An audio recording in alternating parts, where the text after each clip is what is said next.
Hi guys, in today's video I'll be covering a new NFT based game called My DeFi Pet.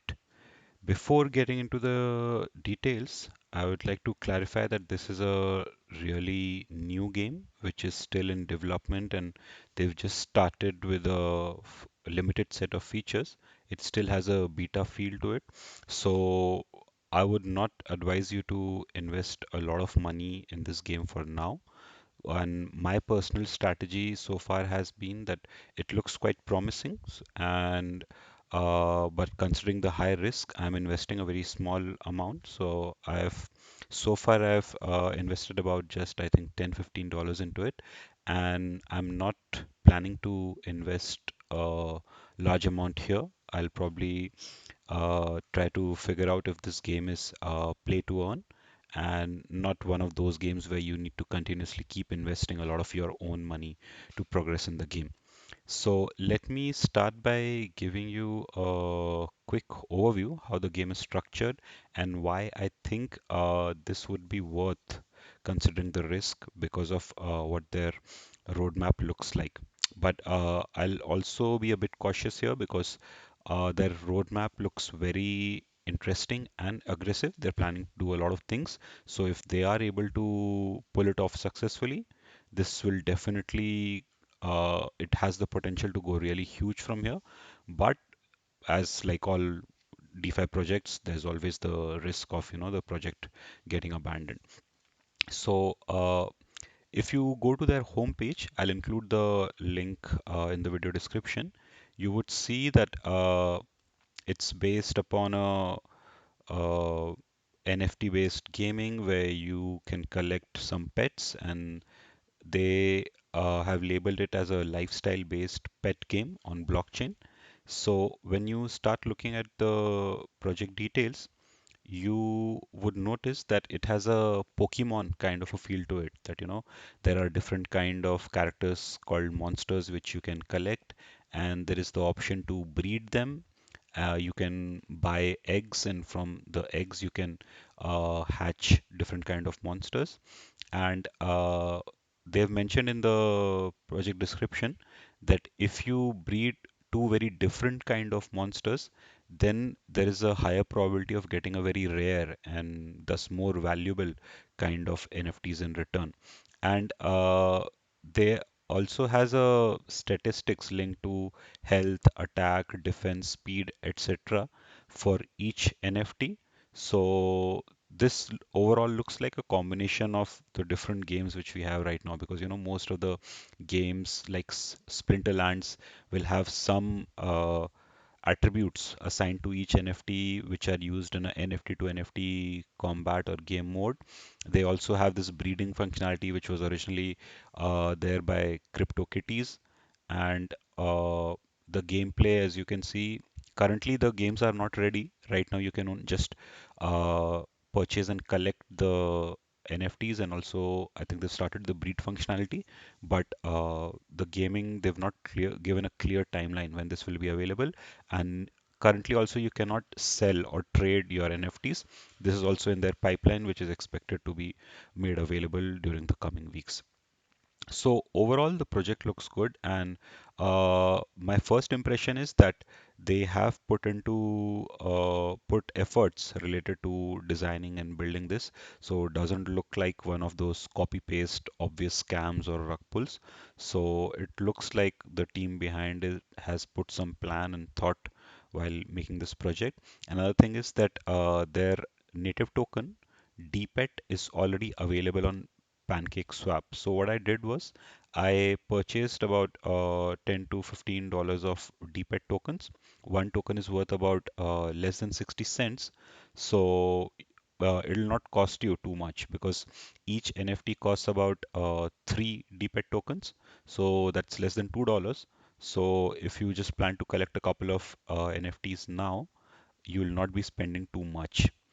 And when I look at the team, they have put like details and credentials about the main team and developers who are behind this project. I noticed that they already have a lot of experience of building other games, And this also shows because I have been playing this game for a couple of days now. So if I go to the game screen, uh, my impression so far is that it's not very, when you play a game, you get a feel that, if people have put some thought into what their gameplay would be like, and whether it'll be interesting to keep people hooked on to keep coming back to play the game or not. So far, it looks like they have a clear plan about how they want to shape up this game. So once you get into the main page for the game, you'd be able to link it to your BSC wallet, and it'll show what's your balance for the native DPET tokens.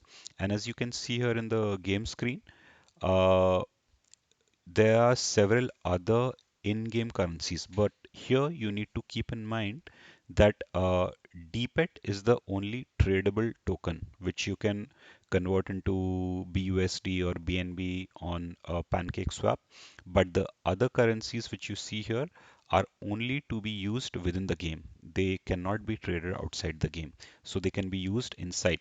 But here, there's one thing which I really liked about the game is that it's they've not just added a lot of uh, in-game currencies just to make it more complicated and confusing. They have thought of a link between how these currencies would work and what exactly is the utility of each of them. And the first thing I also noticed was that they have combined this NFT gaming with strategy gameplay. For example, one clear uh, reference I can see here is related to the really popular game called Farmville, which had uh, developed a really big user base sometime back when it had launched. And so here basically you'll have the options to create farms on the land you'll be allotted where you can grow food, and this food, when you harvest, so for example, when if I click on the button harvest, it'll collect the food for me, and this food can be used to feed my NFT monsters or animals, these characters which I have.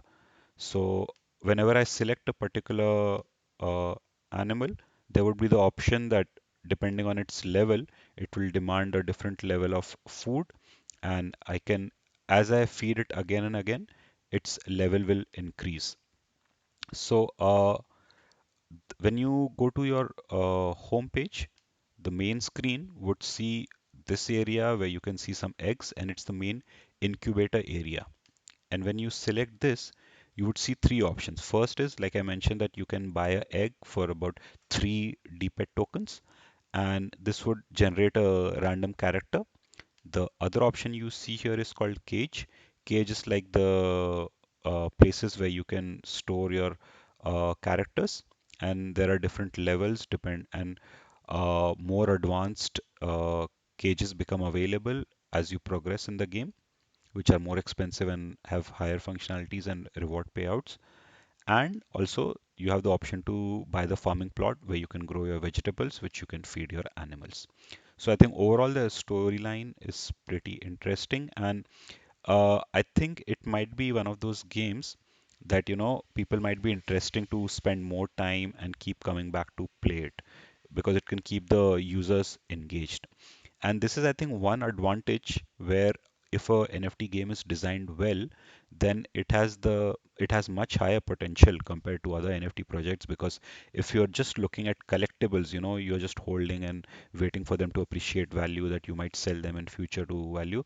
NFT gaming, if designed well and they have a good strategy gameplay, then I think they have a clear advantage because the users would feel engaged and they would be, willing to spend more time in the game, even not solely because of the financial reasons that their tokens or their NFTs might gain value, but if they actually feel entertained while playing it, that will be like an added advantage for them. So if I move away from the main screen, this is this section called Happy Forest, where there will be the option to breed your pets to create a new pet. And like I mentioned earlier, that they have put in some functionalities that if you select two very different kind of creatures, you have a higher probability of generating a very rare kind of creature.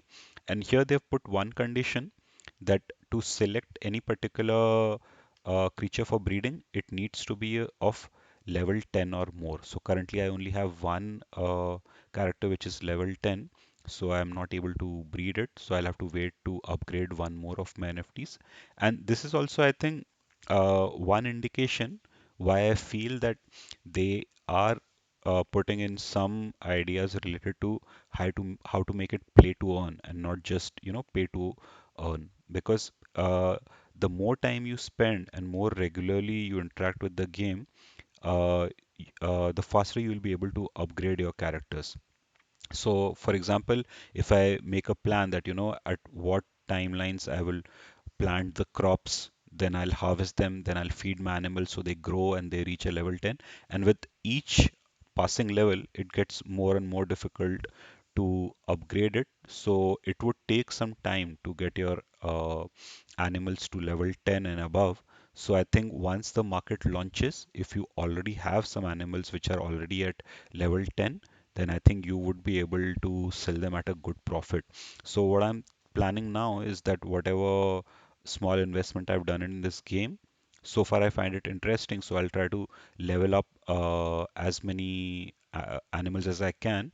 And if the game launches and it has a uh, good user base and there is a lot of demand in the marketplace, I'll probably sell some of them to at least secure some amount of profit. Let's see how it progresses from there. And when you also scroll around in this map, you would see there are some other buildings. For example, this building is called Staking Center. So this is currently not active. So one of the items in their roadmap is that at some point they will enable staking feature for their native DPET tokens, so you can stake and earn additional profits. Library currently doesn't have any detailed documentation, and they have a marketplace which is also not yet active.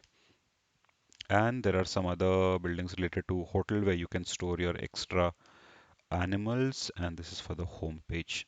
So overall, I think this looks really promising, and I think it's definitely one of the games I'm going to keep in my radar.